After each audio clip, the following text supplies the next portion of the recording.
अन्तिम सत्य नमः शिवाय अगणित नामा नमः शिवाय अघनिर्मूला नमः अन्तिम सत्य नमः शिवाय अगणित नामा नमः शिवाय ಜ್ಞಾನಯೋಗಾಶ್ರಮದ ಪರಮಪೂಜ್ಯ ಸಿದ್ದೇಶ್ವರಪ್ಪಂಗಳ ಪವಿತ್ರ ಪಾದಾರವಿಂದಕ್ಕೆ ಕೋಟಿ ಪ್ರಣಾಮಗಳನ್ನು ಹೇಳಿ, ಈ ಅಪ್ಪಾಜಿಯವರ 2ನೇ ವರ್ಷದ ಗುರುನಮನ ಕಾರ್ಯಕ್ರಮ ಆದರ್ಶ ಕೂಡ ಇದೇ ಜಾಗದಲ್ಲಿ ಎಲ್ಲ ನಮ್ಮ ಕಾಕಾಗಳು, ನಮ್ಮ ಹಾಡ್ಕಿ, ನಮ್ಮ ಆರ್ಮಿ ಸಾಹೇಬರು, ಇನ್ನೂ ಬಹಳಷ್ಟು ಕಲಾವಿದರು ಬಂದಿದ್ದರು.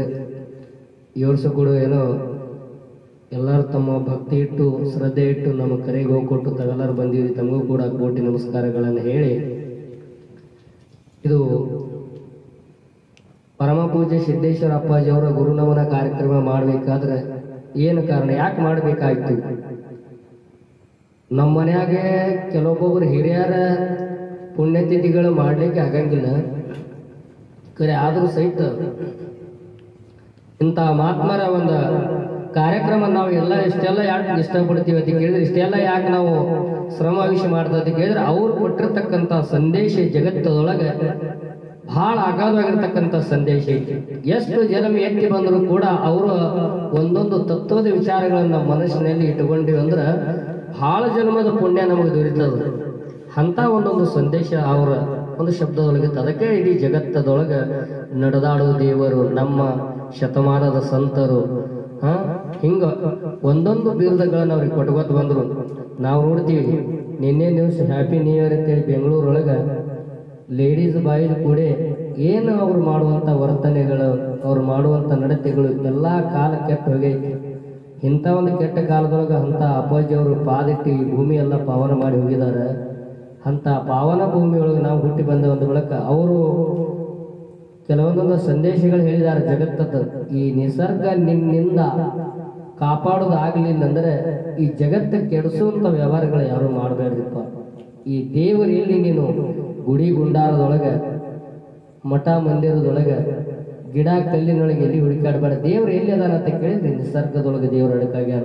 ಪ್ರತಿಯೊಂದು ವಸ್ತುಗಳನ್ನ ಈ ನಿಸರ್ಗದೊಳಗೆ ಹೂ ಅರಳ್ಯಾದ ಹಣ್ಣು ಬಿಟ್ಟಾಯ್ದೆ ಅಂದ್ರೆ ಅದು ಗುರುನಾಥನ ಕೃಪೆ, ಪರಮಾತ್ಮನ ಅನುಗ್ರಹ ಇಲ್ಲಾರ್ದೆ ಅದು ಆಗಂಗಿಲ್ಲ. ದೇವರನ್ನ ಎಲ್ಲಿ ಕಂಡ್ರು ಅವರು ಅಪ್ಪಾಜಿ ಅವ್ರ ಅಂತ ಕೇಳಿದ್ರೆ ಈ ನಿಸರ್ಗದೊಳಗೆ ದೇವರನ್ನು ಕಂಡ್ರು. ಎಲ್ಲರಿಗೂ ಕೂಡ ಅದನ್ನೇ ಹೇಳ್ಯಾರ, ಈ ನಿಸರ್ಗದೊಳಗೆ ದೇವದಾನ, ಅಣುವಿನಲ್ಲಿ ದೇವರದಾನ, ಬಹಳ ಎಚ್ಚರದಿಂದ ಇರಬೇಕು ಅಂತಕ್ಕಂಥ ವಿಚಾರಗಳನ್ನ ಹೇಳ್ಯಾರ. 6 ಶಾಸ್ತ್ರ, 18 ಪುರಾಣ, 28 ದಿವ್ಯ ಆಗಮ, 108 ಉಪನಿಷತ್ತುಗಳೆಲ್ಲ ಎಲ್ಲ ಪರಡ ಮುಗಿಸಿ ಅವ್ರ ಕೊನೆಗೆ ಆಗಿ ಜನಸಾಮಾನ್ಯರಿಗೆ ತಿಳಿಯೋಂಗ ಒಂದೊಂದು ಶಬ್ದಗಳು ಬಿಡಿಸುವತ್ತು ಬಂದಾರ. ಏನಂತ ಕೇಳಿದ್ರೆ, ಒಬ್ಬ ಬಹಳ ಮಹತ್ವದಿಂದ ಹಾಡ್ತಿದ್ದಂದ್ರೆ, ಬಹಳ ಚಲೋ ಹಾಡ್ತಿದ್ದಂದ್ರೆ ಅವ್ನು ನೋಡಿ ಹುರ್ಕೋಬೇಡಪ್ಪ, ಅವ್ನು ನೋಡಿ ಆನಂದ ಪಡುವುದು, ನಿನ್ನ ದೇಹ ತಣ್ಣಗಿರ್ತದೆ ಅಂತ ಹೇಳ್ತಿದ್ರು. ಒಬ್ಬ ಭಾರಿ ಒಳ್ಳೆ ಕೆಲಸ ಮಾಡಿದ, ಚಲೋ ಹಾಡ್ತಿದ್ದ, ಚಲೋ ಮಾತಾಡ್ತಿದ್ದ, ಚಲೋ ಸಂಸಾರ ಮಾಡಿದ್ದ, ಅವ್ನು ನೋಡಿ ಆನಂದ ಪಡು. ಖರೆ ಅವನು ನೋಡಿ ಉರಿಬೇಡಪ್ಪ, ಉರಿದಂದ್ರೆ ನಿನ್ನ ದೇಹ ಸುಡುತ್ತೈತಿ. ಆನಂದ ಪಟ್ಟಂದ್ರೆ ನೀನು ತಣ್ಣಗಿರ್ತಿ. ಹಂಗ ತಣ್ಣಗಿರುವುದು ಕಲಿ ಜೀವನದೊಳಗ, ಅಂದ್ರೆ ನಿನಗ ಸುಖ ಆಗ್ತದೆ, ಸುಖದಾಗಿರ್ಲಕ್ಕ ನಡೀತೈತಿ. ಬಹಳಷ್ಟು ಶರಣರನ್ನ ಭೂಮಿಗೆ ಬಂದು ಹೋಗ್ಯಾರ. ಅವ್ರ ಮೊದಲನೇವ್ರು ಹೆಂಗ ಕಲ್ಯಾಣದ ಶರಣರು ಹೆಂಗ ಬಾಳಿದ್ರು ನೋಡು, ಹಾಗೆ ಈಗೂ ಕೂಡ ಕಲ್ಯಾಣದ ಶರಣರಂತೆ ನಮ್ಮ ಪರಮ ಪೂಜ್ಯ ಸಿದ್ದೇಶ್ವರ ಅಪ್ಪಾಜಿಯವರು ಬಾಳಿ ಹೋಗಿದ್ದಾರೆ. ಅವರು ಏನು ಬಹಳ ಸಿಂಪಲ್ ವಿಷಯಗಳು ಹೇಳಿದ್ದಾರೆ. ಮನುಷ್ಯ ಜೀವಿಸ್ಲಕ್ಕ ಬಹಳ ಬೇಕಾಗಿಲ್ಲ, ಒಂದು ಹಿಡಿ ಅಕ್ಕಿ, ಒಂದಿಷ್ಟು ಅರಿವಿ ಇದ್ರ ಜೀವನ ನಡೀತೈತಿ. ಇನ್ನು ಬಿಟ್ಟು ಮತ್ತೊಂದು ಹಠಾಮರ ಮಾಡೋ ಅವಶ್ಯಕತೆನೇ ಈ ಮನುಷ್ಯಗಿಲ್ಲ. ಆಗಿನ ಕಾಲ ನಾವೆಲ್ಲ ಪುರಾಣದಾಗ ಓದ್ತೀವಿ. ಏನ್ ಓದ್ತೀವಿ ಅಂದ್ರೆ, ಇನ್ನೇನು ಕಾಮನನ್ನ ಗೆದ್ದ ಪರಮಾತ್ಮ, ಕಾಮನನ್ನ ಗೆದ್ದ ಪರಮಾತ್ಮ ಒಬ್ಬನಿಗೆ ಅಂತಾರೆ. ಕರೆ ಈ ಕಾಲಮಾನದೊಳಗೆ, ಈ ಕೆಟ್ಟ ಕಲಿಯುಗದೊಳಗ ಕಾಮನನ್ನ ಜಯಿಸಿದವರು, ಕ್ರೋಧಗಳನ್ನ ಜಯಿಸಿದ, 6 ಗುಣಗಳನ್ನ ಕಟ್ಟಿ, ಅಷ್ಟಮದಗಳನ್ನ ಮೆಟ್ಟಿ, ದಶ ಇಂದ್ರಿಯಗಳನ್ನ ಸುಟ್ಟು ಎಲ್ಲ ತಮ್ಮ ಹತೋಟಿಗಳು ಇಟ್ಟುಕೊಂಡ ತನ್ನ ಮನಸ್ಸು, ತಮ್ಮ ಭಾವ, ತಮ್ಮ ನಡತೆ ಹೊಟ್ಟೆ ತಪ್ಪದೆ ಕಣಿಗಾಯಿಸಿ ಹೋದವರು ಯಾರಂತ ಕೇಳಿದ್ರೆ ನಮ್ಮ ಸಿದ್ದೇಶ್ವರ ಅಪ್ಪಾಜಿಯವರು. ನಾವೆಲ್ಲ ಯಾಕೆ ಅವರನ್ನ ಇಷ್ಟೊಂದು ನಂಬಿಕೆ ಇಟ್ಟಿವಿ, ಯಾಕೆ ಜಗತ್ತೆಲ್ಲ ಅವರನ್ನು ಹೊಗಳುತ್ತ ಅಂತ ಕೇಳಿದ್ರೆ ಅವರು ನುಡಿದಂತೆ ನಡೆದರು. ಏನು ನುಡಿತಿದ್ರು ಹಂಗೆ ನಡೀತಿದ್ರು, ಹೆಂಗೆ ನಡೀತಿದ್ರು ಹಂಗೆ ನುಡಿತಿದ್ರು. ಜನರಿಗೆ ಕೂಡ ಒಳ್ಳೆಯ ಸಂದೇಶಗಳನ್ನು ಹೇಳಿ ನಮ್ಮ ಭಾಗಕ್ಕೆ ಜ್ಞಾನದ ಬೆಳಕ, ಇಡೀ ಜಗತ್ತಕ್ಕೆ ವಿಶ್ವಕ್ಕೆ ಜ್ಞಾನದ ಬೆಳಕು ನೀಡಿದ್ದಾರೆ. ಅದಕ್ಕಾಗಿ ನಾವು ನೀವೆಲ್ಲರೂ ನಿಮಗೆಲ್ಲರಿಗೂ ಒಂದು ವಿನಂತಿ ಮಾಡ್ತಾ ಅಂತ ಕೇಳಿದ್ರೆ, ಯಾರ್ದೋ ಹುಟ್ಟು ಹಬ್ಬ ಯಾರ್ದೋ ಎಂಜಾಯ್ ಮಾಡಿ ಎಲ್ಲೋ ಕೇಕ್ ಕಟ್ ಮಾಡಿ ಏನೋ ಮಾಡೋದಕ್ಕಿಂತಲೂ ಇಂಥ ಮಾತವರಿಗೆ ನೀವು ಇಂಥದ್ದು ಮುಂದಿನ ಕಾಲಮಾನದೊಳಗೆ ನಮ್ಮ ಮಕ್ಕಳು ಈಗ ನೋಡಿಲ್ಲ, ಅವರು ಸಿದ್ದೇಶ್ವರ ಅಪ್ಪಾಜಿ ಮುಂದೆ ಹುಟ್ಟಂಥ ಪೀಳಿಗೆಗಳು ನೋಡಂಗಿಲ್ಲ ಅವ್ರಿಗೆ. ನಾವು ಇವ್ರು ನನ್ನ ಇಂಥ ಒಂದು ಕಾರ್ಯಕ್ರಮ ಮಾಡೋದ್ರಿಂದ ಇವ್ರು ಏನಿದ್ರು ಅಂತಕ್ಕಂಥ ವಿಚಾರಗಳು ನೀವು ಪ್ರಶ್ನೆ ಮಾಡ್ತಾವ. ಮಕ್ಕಳು ಮೊಮ್ಮಕ್ಕಳು ಮಾಡಿದಾಗ ಅವ್ರು ಹಿಂಗಿದ್ರು, ಇವ್ರು ಇಂಥವ್ರು, ಇದನ್ನ ಇದನ್ನೇ ಮಾಡ್ಕೊತ ಹೋಗ್ಬೇಕಂತೇಳಿ ಮುಂದಿನ ಮಕ್ಕಳಿಗೆ ಹೇಳ್ಕೊತ ಹೋದ್ರಿಗೂ ಆ ಸಂಪ್ರದಾಯ ನಮ್ಮಲ್ಲಿ ಬೆಳಿಲಿಕ್ಕೆ ಚಾಲು ಆಗ್ತೈತಿ. ಹೌದಲ್ಲ? ಇದು ಹಿಂಗೈತೆ ಅಂತ ಹೇಳಿದ್ರೆ ಅದು ಆ ಸಂಪ್ರದಾಯ ಚಾಲು ಆಗ್ತೈತಿ. ಈಗ ಎಲ್ಲ ಸಂಪ್ರದಾಯಗಳು ಹೋಗ್ಯಾವ. ಯಾರ್ದೋ ಹುಟ್ಟುಹಬ್ಬ, ವರ್ಷ ಬರುವೇನು ಹುಟ್ಟುಹಬ್ಬ, ವರ್ಷ ಬರ್ತಾವೆ. ನೀವು 100 ವರ್ಷ ಬದುಕ್ರಿ, ಬೇಡ 50 ವರ್ಷ ಬದುಕ್ರಿ, 50 ವರ್ಷ ಹುಟ್ಟಹಬ್ಬ ಬರುವೇಲ್ಲ. ಹುಟ್ಟಹಬ್ಬ ದಿವಸ ನೀವೆಲ್ಲ ಭಾಳ ಎಂಜಾಯ್ ಮಾಡ್ತೀರಿ, ಎಲ್ಲೋ ಕೇಕ್ ಕಟ್ ಮಾಡ್ತೀರಿ, ಎಲ್ಲೋ ಸರ್ಕಲ್ದಾಗ ನಿಂತು ಎಂಜಾಯ್ ಮಾಡ್ತೀರಿ. ಕರೆ ನೀ ಹುಟ್ಟಿ ಬರೋ ದಿವಸ ನಿನ್ನ ತಾಯಿ ನರಕ ಕಂಡು ಬಂದಾಳ. ಕರೆ ಅವತ್ತಿನ ದಿವಸ ನೀವೇನ್ ಮಾಡ್ತೀರಿ? ಕೇಕ್ ಕಟ್ ಮಾಡಿ ದಾರು ಕುಡಿದು ಧಾವಾದಾಗ ತಂದು ಸಿಕ್ಕಂಗೆ ಎಂಜಾಯ್ ಮಾಡ್ತೀರಿ. ಕರೆ ಅದು ಅಲ್ಲ. ಇದೇ ತತ್ವಗಳ ನಮ್ಮ ಏನಂತ ಜೀವನದೊಳಗೆ ನಾವು ನೋಡ್ಬೇಕು ಹಿಂದೆ ಸರದು. ಅವತ್ತು ನಮ್ಮ ತಾಯಿಯ ಪರಿಸ್ಥಿತಿ, ನಾವು ಹುಟ್ಟಿ ಬರಾಗ ನಮ್ಮ ತಾಯಿ ಪರಿಸ್ಥಿತಿ ಏನಾಗೈತೆ ಅನ್ನೋದು ಸ್ವಲ್ಪ ವಿಚಾರ ಮಾಡಿ ನೋಡೋದು. ಅದು ಅವತ್ತು ನೀ ಹುಟ್ಟಹಬ್ಬ ಮಾಡ್ಕೋರಿ, ಬ್ಯಾಡನಲ್ಲ, ಎಂಜಾಯ್ ಮಾಡಬಾರ್ದು. ಯಾಕಂದ್ರೆ ಅವತ್ತು ತಾಯಿ ನರಕ ಕಂಡು ಬಂದಾಳಂದ್ರೆ ನೀ ಹುಟ್ಟಿ ದಿನ ಬಂತಂದ್ರೆ ಅವತ್ತಿನ ದಿವಸ ಇಂಥ ಆತ್ಮರನ್ನ ನೆನೆಸಿ ಬೇಡ ಮಡ್ಡಿಸಿದ್ದ ಬೀರ ದೇವ್ರು ಯಾವುದೇ ಒಂದು ದೇವ್ರ ದೇವಸ್ಥಾನಕ್ಕೆ ಹೋಗಿ 1-2 ಕಾಯಿ ಒಡೆದು ತಾಯಿಗೆ 100 ವರ್ಷ ಆಯುಷ್ಯ ಕೊಡು ಭಗವಂತ ಅಂತೇಳಿ ಪ್ರಾರ್ಥನೆ ಮಾಡಿದ್ರಂದ್ರೆ ಅದು ತಾಯಿಗೆ ಹಡಗತ್ಕ ಸ್ವಾರ್ಥಕ ಆಗ್ತೈತಿ. ಅದು ಕಳಕಳಿ ತಾಯಿಗೆ ಮುಟ್ತೈತಿ, ದೇವ್ರಿಗೆ ಮುಟ್ತೈತಿ ಅಂತಕ್ಕಂಥ ಮಾತು ಹೇಳುವುದಲ್ಲ.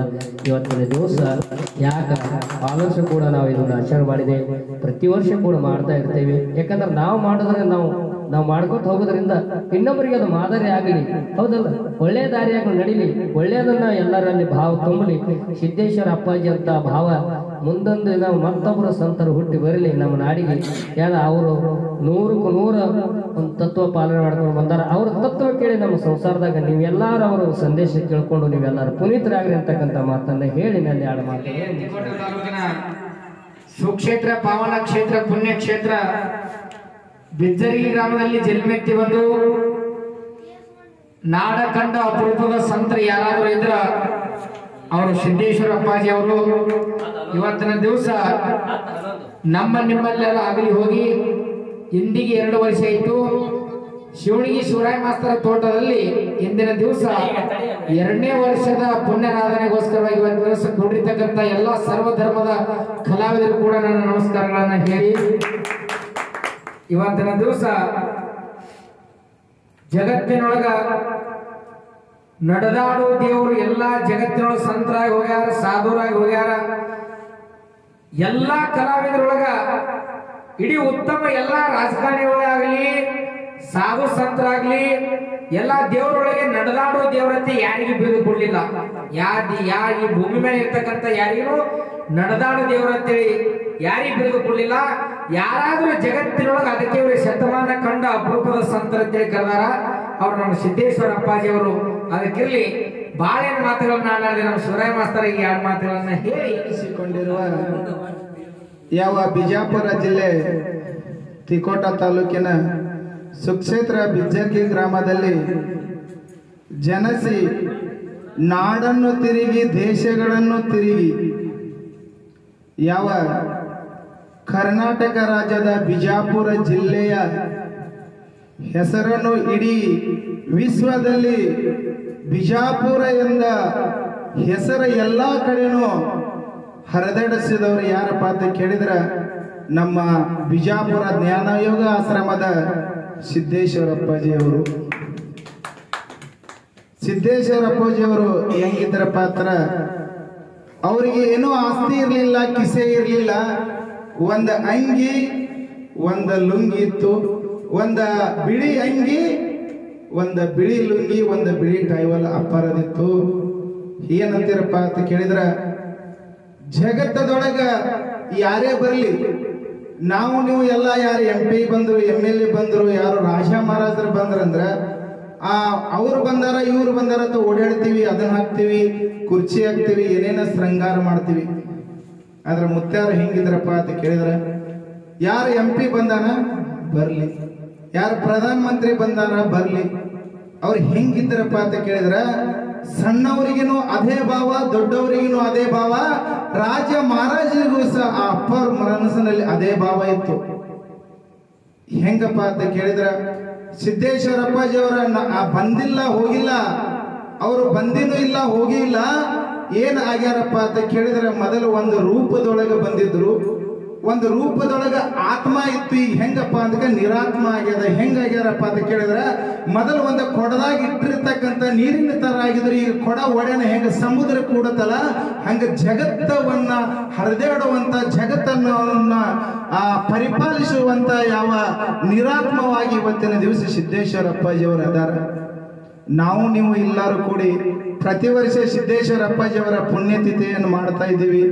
ಆ ಬರೇ ಆ ಹಾರ ಹಾಕಿ ಪೂಜೆ ಮಾಡಿ ಪುಣ್ಯತಿಥಿ ಮಾಡೋದಕ್ಕಿಂತನೂ ಅವರ ಮಾತಾಡಿರ್ತಕ್ಕಂಥ, ಅವ್ರು ನಡೆದಿರ್ತಕ್ಕಂಥ ಆ 100 ದಾರಿ ಒಳಗಿಂದ ಒಂದು ದಾರಿ ಆದ್ರೂ ನಾವು ಅದರ ಪ್ರಕಾರ ಒಂದು ದಿನ ಆದ್ರೆ ನಡೆದ್ರೂ ನಮಗೆ ಎಷ್ಟೋ ಸಿದ್ದೇಶ್ವರ ಅಪ್ಪಾಜಿಯವರ ನಡೆದಾಡಿದ ಭೂಮಿ, ಆ ಹುಟ್ಟಿರ್ತಕ್ಕಂಥ ಬಿಜಾಪುರ ಜಿಲ್ಲೆ, ಸಿದ್ದೇಶ್ವರ ಅಪ್ಪಾಜಿಯವರು ಹುಟ್ಟಿರ್ತಕ್ಕಂಥ ಜಿಲ್ಲೆದೊಳಗೆ ನಾವು ನೀವು ಹುಟ್ಟಿರ್ತಕ್ಕಂಥದ್ದು ಸ್ವಾರ್ಥಕ ಆಗ್ತದೆ. ಅದಕ್ಕೆ ಏನಪ್ಪಾ ಅಂತ ಕೇಳಿದ್ರ ಆ ಅಪ್ಪವ್ರು ಹೆಂಗಿದ ಹೂವನ್ನ ಬಹಳ ಪ್ರೀತಿ ಮಾಡ್ತಿದ್ರು. ಹೆಂಗ್ ಪ್ರೀತಿ ಮಾಡ್ತಿದ್ರು? ಆ ಹೂವಿನ ತೋಟದೊಳಗಿದ್ರನ್ನ ಚಂದ, ಆ ಹೂವು ಹರಿದ ದೇವರಿಗೆ ಏರಿಸಕ್ಕಿಂತನೂ ಅಪ್ಪವ್ರು ಏನಪ್ಪಾ ಅಂತ ಕೇಳಿದ್ರೆ ಒಂದೇ ಒಂದು ಹೂ ಏರಿಸ್ತಿದ್ರು. ಆ ಹೂವಿನ ತೋಟದಾಗಿದ್ರ ಚಂದ, ಹೂವಿಗೆ ಮಕರಂದಕ್ಕ ಆ ಏನಪ್ಪಾ ಅಂತ ಕೇಳಿದ್ರ ಜೇನು ಹುಳುಗಳ ಹಾರಾಡಿದ್ರ ಚಂದ, ಆ ಒಣ ನಿಂತು ನೋಡಲಕ್ಕ ಚಂದ. ಅಂತ ಅಪ್ಪವರ ಇದ್ದರಪ್ಪ ಅಂತ ಕೇಳಿದ್ರ ಆ ನಿಮ್ಮೆಲ್ಲರಿಗೂ ಒಂದು ಹಿತನುಡಿಯನ್ನು ಹೇಳಿ ಬೆಳಕನ್ನು ತೋರ್ಲಕ್ಕೆ ಬಂದಿರತಕ್ಕಂತ ಒಂದ ಭಗವಂತನ ಅವತಾರ ಅಂತೇಳಿ ಎಲ್ಲರೂ ಹೇಳ್ಕೊತ ಸಾಧು ಸಂತರು ಇನ್ನೂ ತನ ಬಂದಾರ, ಇನ್ನೂ ತನ ನಡ್ಕೊಂಡು ಹೊಂಟಾರ. ನಮ್ಮಲ್ಲಿ ಇರ್ತಕ್ಕಂಥ ಅಜ್ಞಾನವನ್ನ ಹೊಡೆದೋಡಿಸಿ ಜ್ಞಾನದ ಕಡೆ ಇದು ಹೆಂಗ ಅಪ್ಪವರೊಂದು ಮಾತು ಏನು ಹೇಳ್ತಿದ್ರಪ್ಪ ಅಂತಂದ್ರ, ಇದು ನಾ ಕಳಿಸೀನಿ, ನಾ ಮಾಡೀನಿ, ಇದು ಮಣ್ಣು ನಂದದ, ಹೊಲ ನಂದದ ಅಂತೀಯಲ್ಲ. ಆ ಹೊಲ ಏನಂತಿತ್ತಂದ್ರ ನಾ ನಿನ್ನವಲ್ಲ, ನೀ ನನ್ನವ. ನೀ ಬರೋಕ್ಕಿಂತ ಮುಂಚೆನೂ ನಾ ಇದ್ದೆ, ನೀ ವಾದ ಬಳಕನು ಇರ್ತೀನಿ, ನೀನೇ ನನ್ನ ಒಳಗೆ ಸೇರ್ತಿ ಹೊರತು ನಾ ನಿನ್ನವಲ್ಲ, ನೀ ನನ್ನವಲ್ಲ, ನೀ ನನ್ನವ ಅಂತ ಹೇಳ್ತಿತ್ತ ಈ ಭೂಮಿ ಮಣ್ಣು. ಅದಕ್ಕೆ ಜಗತ್ತಿನೊಳಗ ನಂದು ಅನ್ನೋದೆಲ್ಲ ಎಷ್ಟಪ್ಪ ಅಂದ್ರೆ ಅಷ್ಟರ ಮಟ್ಟಿಗೆ ಇರಬೇಕಿದು. ನಂದೇ ನಾ ಗಟ್ಟಿ ಮಾಡ್ಕೋತೀನಿ, ಇದು ನಂದೇ ಸ್ವಂತ ಅಂದ್ರೆ ಏನೂ ಇಲ್ಲ. ನಮ್ಮದೇನೇ ನಮ್ಮದು ಅಲ್ಲ ಅಂದ್ರೆ ನಾವು ಮಾಡಿರ್ತಕ್ಕಂಥದ್ದು ಏನೂ ನಮ್ಮದಲ್ಲ.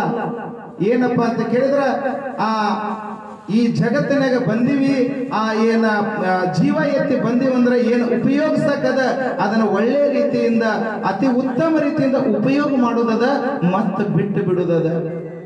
ದೇವನ ಮನೆ ಇದು, ಈ ಜಗವೆಲ್ಲ ಬಾಡಿಗೆದಾರರು ನಾವು ನೀವುಗಳೆಲ್ಲ ಎನ್ನುವಾಗೆ ಈ ಬಾಡಿಗೆ ಮನೆಗೆ ಬಂದಿವಿ. ಎಷ್ಟು ದಿನ ಇರ್ತೀವಿ ಅಷ್ಟು ದಿನ ಚಂದಾಗಿ ಇದ್ದು ಹೋಗುದದ.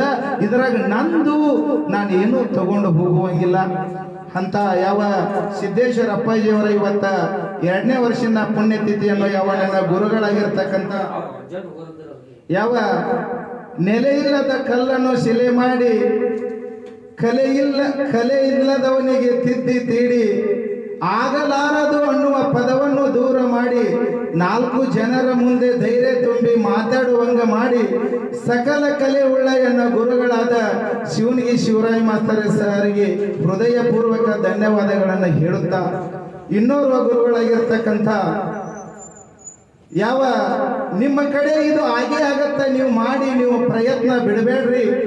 ನೀವು ಯಾವಾಗ ಬೇಕಾದಾಗನು 24 ತಾಸಿನಾಗ ನೀವು ನಮ್ಮಿಂದ ಏನಾದ್ರೂ ಕೇಳಬೇಕಂದ್ರೆ ಕರೆ ಮಾಡಿ, ನಾವು ಬಾ ಅಂದ್ರೆ ನಾವು ಬರ್ತೀವಿ.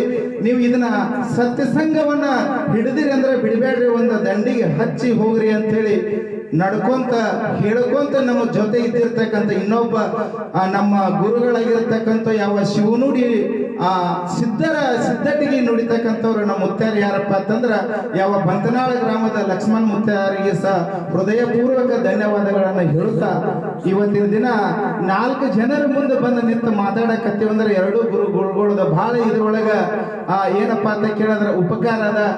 ಧೈರ್ಯ ಇದೆ, ಅವ್ರು ಹೇಳಿರ್ತಕ್ಕಂಥ ಮಾತು, ನಡೆಸಿರ್ತಕ್ಕಂಥ ದಾರಿ, ಅವ್ರು ತೋರಿಸಿರ್ತಕ್ಕಂಥ ಒಳ್ಳೆ ಮಾರ್ಗ, ನಾವು ಎಷ್ಟು ದಿನ ಇರ್ತೀವಿ ಅವತ್ತು ಅದೇ ದಾರಿ ಒಳಗೆ ಸಾಗೋಣ ಅಂತ ಹೇಳಿ ನಾನು ಎರಡು ಮಾತುಗಳು ಸಂತ ಶ್ರೇಷ್ಠ ದಾರ್ಶನಿಕ ಪರಮ ಪೂಜ್ಯ ಶ್ರೀ ಸಿದ್ದೇಶ್ವರ ಸ್ವಾಮೀಜಿಯವರ 2ನೇ ಪುಣ್ಯ ಸ್ಮರಣೆ ಸಮಾರಂಭಕ್ಕೆ ಬಂದಂಥ ಎಲ್ಲ ನಮ್ಮ ಕಲಾವಿದರಿಗೆ ಧನ್ಯವಾದಗಳನ್ನ ನಮಸ್ಕಾರಗಳನ್ನು ತಿಳಿಸುತ್ತಾ, ಸಿದ್ದೇಶ್ವರ ಅಪ್ಪಾಜಿಯವರಿಗೆ ಸಂತರು ನಮ್ಮ ಶತಮಾನಕ್ಕೆ ಈ ಶತಮಾನ ಕಂಡಂತ ಅಂದ್ರೆ ಶತಮಾನ ಅಂದ್ರೆ ಒಂದು 100 ವರ್ಷಕ್ಕೆ ಒಂದು ಶತಮಾನ ಅಂತೀವಿ ನಾವು. ಶತಮಾನ ಅಂದ್ರೆ 100 ವರ್ಷದೊಳಗೆ ನಮ್ಮ ಇಡೀ ಜಗತ್ತ ಕಂಡಂತ ಒಬ್ಬ ಶ್ರೇಷ್ಠ ಸಂತ ಅಂದ್ರೆ ನಮ್ಮ ಸಿದ್ದೇಶ್ವರ ಅಪ್ಪಾಜಿಯವರು. ಹಿಂದಕ್ಕಿನ ಶತಮಾನದಾಗ ಆಗಿ ಹೋಗ್ಯಾರ್ರಿ ಒಂದಿಷ್ಟು ಸಂತರು, ಶರಣರಾಗ್ಯಾರ, ಸಂತರಾಗ್ಯಾರ, ಬುದ್ಧ ಆಗ್ಯಾನ, ಬಸವಣ್ಣ ಆಗ್ಯಾನ, ಮತ್ತು ಹೊರಗಿನ ದೇಶದಾಗ ಕನ್ಫ್ಯೂಸಿಯಸ್, ಸಾಕ್ರೆಟಿಸ್ ಅಂತೇಳಿ ಕೆಲವೊಬ್ಬರು ಸಂತರಾಗಿ ಹೋಗ್ಯಾರಿ. ಅವ್ರ ಸಂತರ ಕೆಲಸ ಏನಪ್ಪಾ ಅಂತಂದ್ರೆ ಪವಾಡಲ್ಲಿ ಇವರು ದೇವರಲ್ಲ, ಏನು ದೇವರು ಅಲ್ಲ, ದೇವರ ಸ್ವರೂಪಿನಲ್ಲ. ಆದ್ರೆ ಎಷ್ಟೋ ಜನ ನಡೆದಾಡುವ ದೇವರು ಅಂದ್ರೆ ಕರೆ, ಆದ್ರೆ ಇವರು ದೇವರಲ್ಲ, ಸಂತರು. ಇವರು ಸಂತರು, ಇವರಷ್ಟೇ. ಅಂದ್ರೆ ಸಂತರು ಅಂದ್ರೆ ಏನಪ್ಪಾ ಅಂತಂದ್ರೆ ಜಗತ್ತಿಗೆ ಬೆಳಕು ತೋರಿಸೋರು. ಬೆಳಕು ತೋರಿಸೋರು ಅಂದ್ರೆ ಹಗಲ ತರಗಡೆ ಬೆಳಕು ಇರ್ತಲ್ಲ, ಮತ್ತೇನೆ ಬೆಳಕು ತೋರಿಸೋದು ಅಂತೇಳಿ ವಿಚಾರ ಮಾಡಬಹುದು. ಆದ್ರೆ ಬೆಳಕು ಎದರದಪ್ಪ ಅಂತಂದ್ರೆ ಜ್ಞಾನದ ಬೆಳಕು ರೀ. ಸಾಕ್ರೆಟಿಸ್ ಅಂತೇಳಿ ಒಬ್ಬರು ಇದ್ರು ಗ್ರೀಕ್ ದೇಶದೊಳಗೆ. ಅವ್ರಾದ್ರೂ ಕಂದಿಲ್ ಹಿಡ್ಕೊಂಡು ಹಗಲ ತಗ್ಗಾಡೋರು ಇರ್ತಾರೆ. ಯಾರೇ ಸಿಗ್ತಾರೇನೋ ಚಲೋ ಚಲೋ ನಮ್ಮ ಚಲೋ ಹುಡುಗರು ಯಾರು ಜ್ಞಾನ ಇದ್ದವ್ರು ಸಿಗ್ತಾರೇನು ಈ ಊರಾಗ ಅಂತೇಳಿ ಅಥೆನ್ಸ್ ಅನ್ನೋ ನಗರದಾಗ ಅವ್ರು ಕಂದಿಲ್ ಹಿಡ್ಕೊಂಡು ಹಗಲತ್ತ. ಜನ ನೋಡಿ ಅವ್ರಿಗೆ ಹುಚ್ಚರಂದ್ರು ಸ್ಟಾರ್ಟಿಂಗ್. ಹುಚ್ಚರು ಏನಪ್ಪ ಹೊರ ಇವ ಹುಚ್ಚರಂಗೆ ಮಾತಾಡ್ತಾನಲ್ಲ. ಆದ್ರೆ ಅವ್ರು ಎಷ್ಟು ಸರಳ, ಎಷ್ಟು ಜಗತ್ತಲ್ಲಿ ಎಷ್ಟು ಸರಳ, ಎಷ್ಟು ಆನಂದದಿಂದ, ಎಷ್ಟು ಖುಷಿಯಿಂದ ಅನುಭವಿಸ್ತಾರಂದ್ರೆ ಅವ್ರಿಗೆ ಅದಕ್ಕೆ ಶರಣರಂದ್ರಿ. ಅವ್ರೊಟ್ಟೆ ಯಾವುದೋ ಆಸೆ ಮಾಡಲಿಲ್ಲ. ಸಾಕ್ರೆಟಿಸ್ ಅವರು ಒಂದು ಮಾರ್ಕೆಟ್ನಾಗ ಹೋಗಿದ್ರಂತ, ಒಂದು ದೊಡ್ಡ ಮಾರ್ಕೆಟ್, ಶಾಪಿಂಗ್ ಮಾಲ್ ಅಂತೇಳಿ ಈ ಸದ್ದ ಶಾಪಿಂಗ್ ಮಾಲ್ ಅಂತ ಮಾಲ್ಗೆ ಹೋಗಿದ್ರಿ ಅವರು. ಹೋಗಿ ಸಾಕ್ರೆಟಿಸ್ ಅವರು ಎಲ್ಲ ಹಿಂಗೆ ನೋಡ್ಕೋತ ಹೋದ್ರು.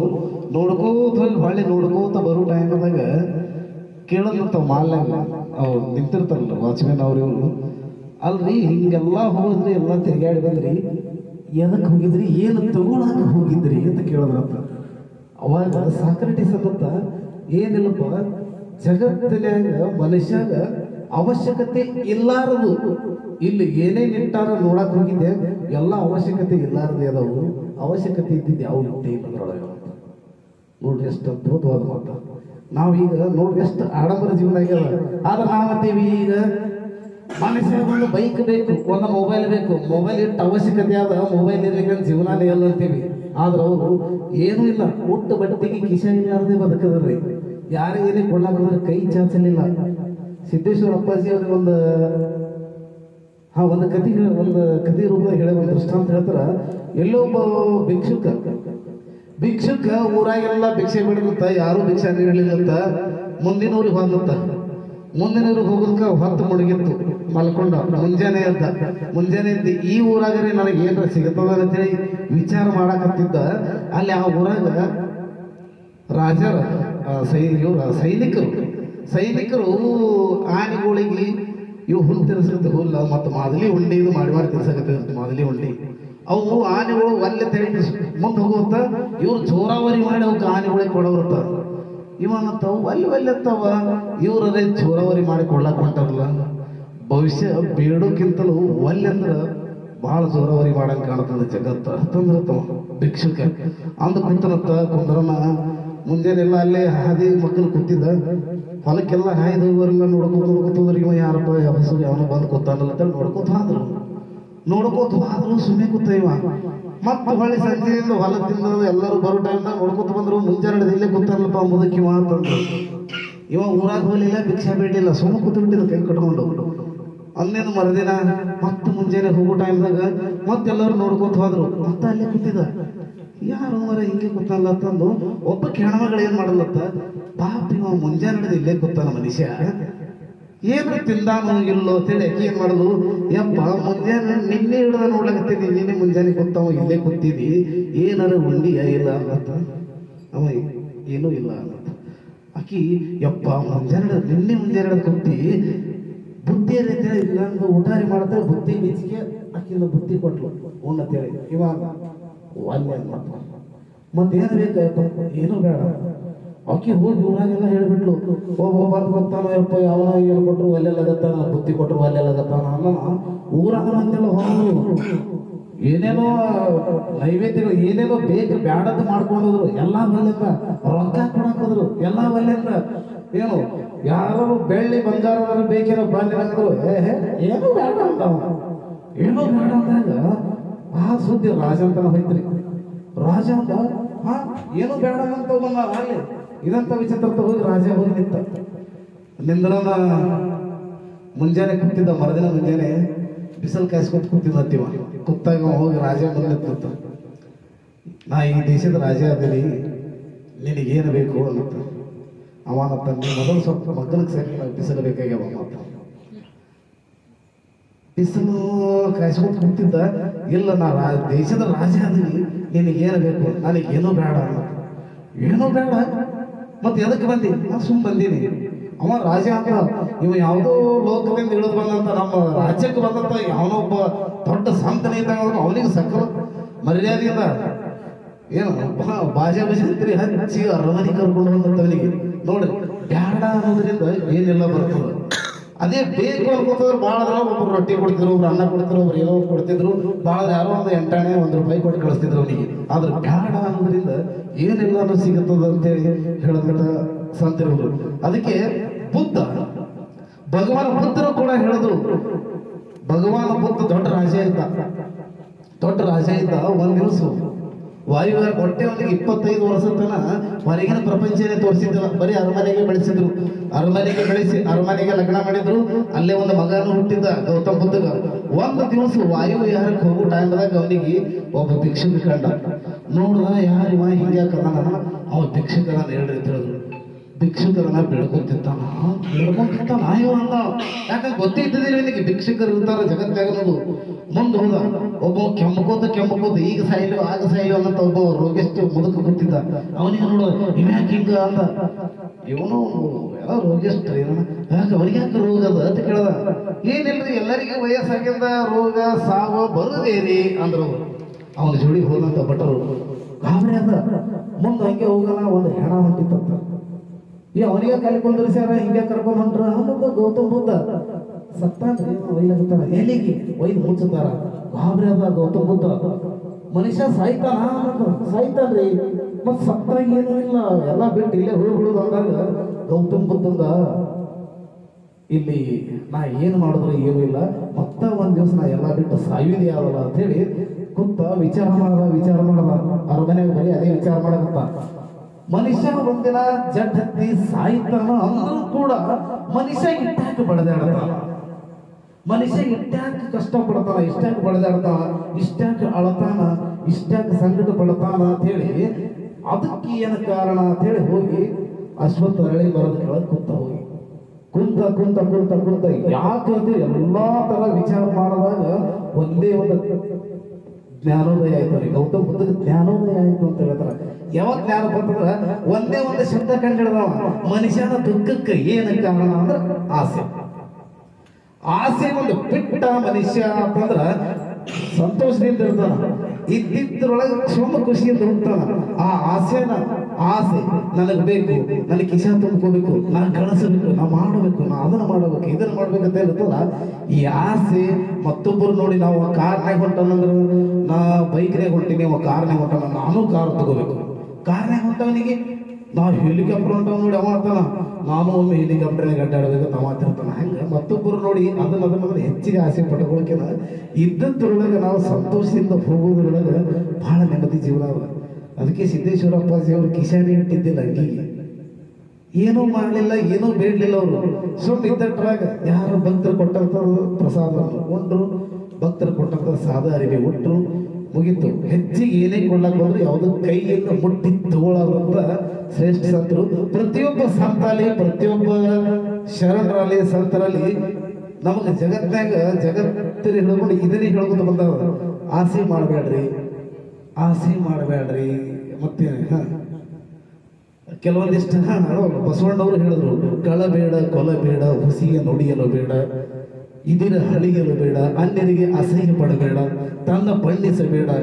ನೋಡ್ರಿ ಎಷ್ಟು ಒಂದು ವಚನದಾಗ ಎಷ್ಟು ಇಡೀ ಜಗತ್ತಿನಾಗ ಹೆಂಗಾದ ಜೀವನ ಅಂತ ಹೇಳ್ಬಿಟ್ಟರು ಬಸವಣ್ಣವರು. ಕಳಬೇಡ, ಕಳ್ಳತನ ಮಾಡಕ್ ಹೋಗಬೇಡ, ಇದ್ದಿದ್ರಾಗ ಚಂದಾಗಿ ಊಟ ಮಾಡ್ಕೊಂಡು ಆರಾಮಿರು. ಕೊಲ್ಲಬೇಡ, ನಿನ್ನ ಆಸೆಗಳಿಗೆ ಇನ್ನೊಬ್ಬರನ್ನ ಇನ್ನೊಂದು ಪ್ರಾಣಿಗಾಗಿ ಕೊಲ್ಲಕ್ಕೆ ಹೋಗ್ಬೇಡ. ಮತ್ತ ತನ್ನ ಬಣ್ಣಿಸಬೇಡ, ಬರೀ ಪಲ್ಯದಾಗ ಹೇಳ್ಕೋಬೇಡ. ಹಂಗದೀನಿ, ನಾ ಹಿಂಗದೀನಿ, ನಾ ಅಟ್ಟು ಮಾಡಿ, ನನ್ನ ಇಟ್ಟು ಮಾಡಿ, ನಾ ಅಟ್ಟು ಪ್ಲಾಟ್ ತಗೊಂಡು ಇಟ್ಟು ಮನೆ ಕಟ್ಟಿಗೆ, ಅವೆಲ್ಲ ಹೇಳಕೋಬೇಡ. ಮತ್ತ ಇದಿರ ಹಳಿಯಲು ಬೇಡ, ಮತ್ತೊಬ್ಬರಿಗೆ ಅಸಹ್ಯ ಮಾಡಕೋಬೇಡ, ಬೈಬೇಡ. ನೋಡ್ರಿ ಎಷ್ಟು ಸರಳದ. ಇದೇ ಅಂತರಂಗ ಶುದ್ಧಿ, ಇದೇ ಬಹಿರಂಗ ಶುದ್ಧಿ. ಇದೇ ನಮ್ಮ ಮನಸ್ಸನ್ನು ಸ್ವಚ್ಛ ಮಾಡ್ತದ. ನಮ್ಮ ಹೊರಗಿಂದ ಸಮಾಜ ಕೂಡ ನಮಗೆ ಸ್ವಚ್ಛವಾಗಿ ನೋಡ್ತದ. ಏನ್ ನೋಡ್ರಿ, ಒಬ್ಬ ಮನುಷ್ಯ ಒಳ್ಳೆದಿದ್ದ ಎಲ್ಲರಿಗೂ ಚಂದಾಗೆ ನಕ್ಕೊಂತ ಕಾಣ್ತಿದ್ದ ಅಂದ್ರ ಅವ್ರಿಗೆಲ್ಲರೂ ನಕ್ಕೊಂತಾನೆ ನೋಡ್ತಾರೆ, ನಕ್ಕೊಂತಾನೆ ಮಾತಾಡ್ತಿರ್ತಾರೆ. ಏನು ಅವ ಎಷ್ಟು ಸುಂದರ ಅದನ, ಎಷ್ಟು ಬೆಳಗದನ, ಎಷ್ಟು ಹೈಟ್ ಅದನ, ಎಷ್ಟು ಅದು ಸಂಬಂಧ ಬೆಳಂಗಿಲ್ಲ. ಅದಕ್ಕಾಗಿ ಬಹಿರಂಗ ಸುದ್ದಿ ನಾವು ಮನಸ್ಸು ಹೊರಗನು ಹ್ಯಾಂಗ್ ಇಟ್ಕೊಂಡಿರ್ತೀವಿ, ನಮ್ಮ ಮನಸ್ಸು ಒಳಗೆ ಹ್ಯಾಂಗ್ ಇಟ್ಕೊಂಡಿರ್ತೀವಿ, ಅದೇ ಎಲ್ಲಾನು. ಇದೇ ನಮ್ಮ ಕೂಡಲ ಸಂಗಮ ದೇವನ ಒಲಿಸುವ ಪರಿ. ಇದೇ ಏನದಲ್ಲ, ಇದೇನು ಮಾಡ್ತಿರಲ್ಲ, ಇದಿಷ್ಟು ಮಾಡಿದ್ರೆ ಸಾಕು ನಮ್ಮ ಕೂಡಲ ಸಂಘ. ಅದು ನಮ್ಮ ದೇವರ ಇದರ ಒಲಿತನ ಅಂತೇಳಿ ಹೇಳಿದ್ರೆ ನಮ್ಮ ಬಸವಣ್ಣವ್ರನ್ನು ಕೂಡ ನೆನೆಸ್ಕೊತ ಬಂದಂತ ಎಲ್ಲ ನಮ್ಮ ಕಲಾ ಬಳಗಕ್ಕೆ ಮತ್ತೊಂದು ಸಲ ನಮಸ್ಕಾರ ಮಾಡಿ ಸಿದ್ದೇಶ್ವರ ಸ್ವಾಮೀಜಿಯವರ ಬಗ್ಗೆ ಹೇಳ್ಬೇಕಂದ್ರೆ ಅದಕ್ಕೆ ಸಾಕಷ್ಟು ನಿದರ್ಶನಗಳು. ಯಾಕಂದ್ರೆ ಅವರೇ ಹಲವಾರು ಎಕ್ಸಾಂಪಲ್ಗಳ ಮೂಲಕ ಬಹಳ ಸರಳತೆಯಲ್ಲಿ, ಬಹಳ ಸ್ಪಷ್ಟವಾಗಿ, ಮನಮುಟ್ಟುವಂತೆ ಯಾವುದೇ ಒಂದು ವಿಚಾರ ಕೊಟ್ಟರು ಎಲ್ಲ ವಿಚಾರಗಳನ್ನ ಬಿಚ್ಚಿ ನಿಮ್ಮ ಮುಂದಿಡ್ತಾ ಇದ್ದಾರೆ. ಯಾಕಂದ್ರೆ ಎಲ್ಲ ಏನು ಮಾಡಬೇಕು, ಏನು ಮಾಡಬಾರ್ದು ಅನ್ನೋದಕ್ಕೆ ಎಲ್ಲರಿಗೂ ಗೊತ್ತಿರ್ತದೆ. ಆದ್ರೆ ಬಿಚ್ಚಿಟ್ರೆ ಇನ್ನ ಸ್ವಚ್ಛಾಗಿ ತಿಳಿತದೆ ಏನು ಮಾಡ್ಬೇಕು ಅನ್ನೋದು. ಇವರು ಬಿಚ್ಚಿಟ್ಟಂತ ಒಂದು ವ್ಯಕ್ತಿ.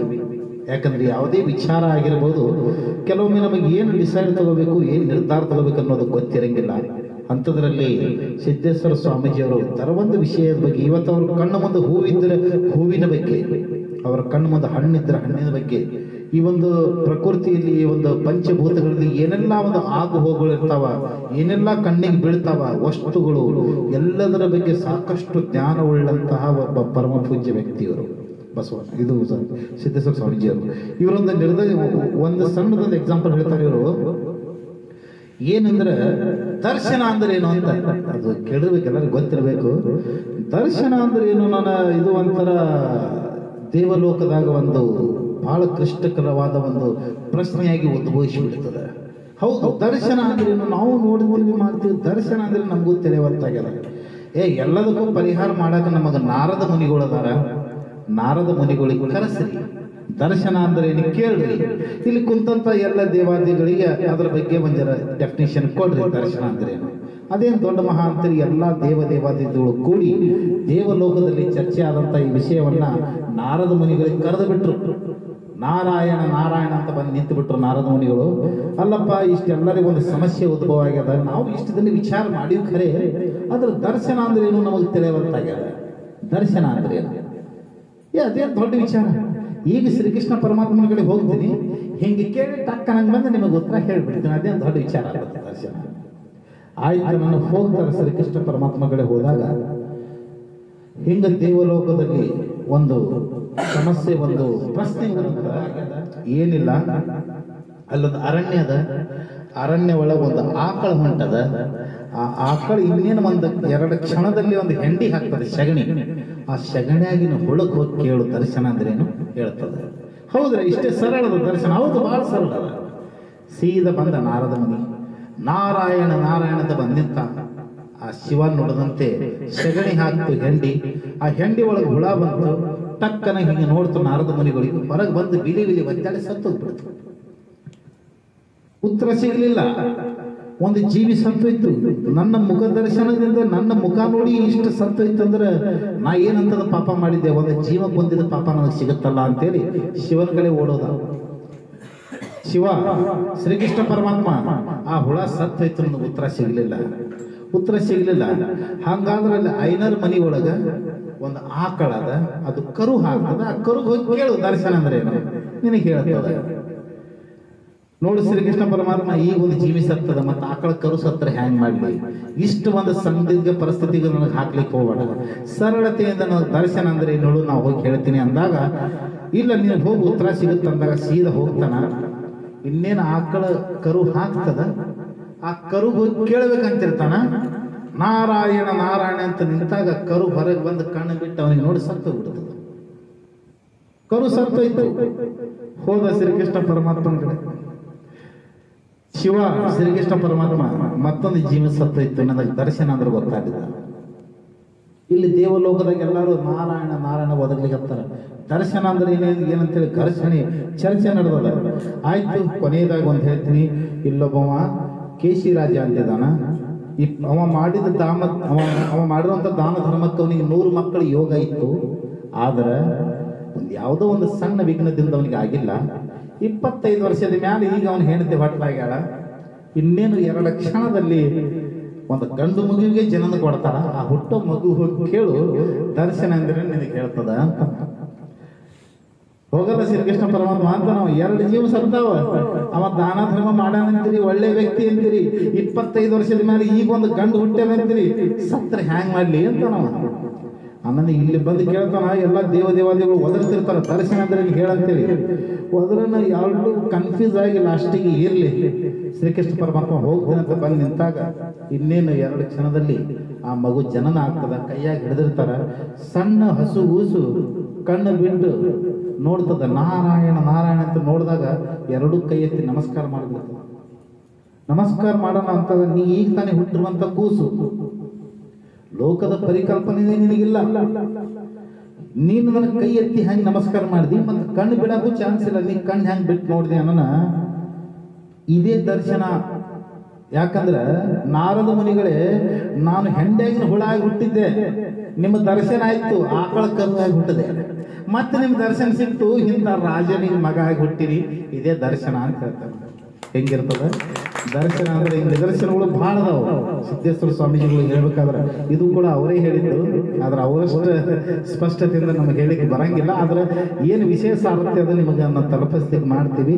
ಓಕೆ, ಇಷ್ಟು ಹೇಳಿ ನನ್ನ ಮಾತುಗಳನ್ನು ಮುಗಿಸ್ತಾ ಇದ್ದೀನಿ. ಮತ್ತೊಮ್ಮೆ ಅಭಿನಂದನೆಗಳನ್ನು ತಿಳಿಸುತ್ತಾ ಈ ಕಾರ್ಯಕ್ರಮವನ್ನು ಮುಗಿಸ್ತಾ ಇದ್ದೀವಿ. ಧನ್ಯವಾದಗಳು.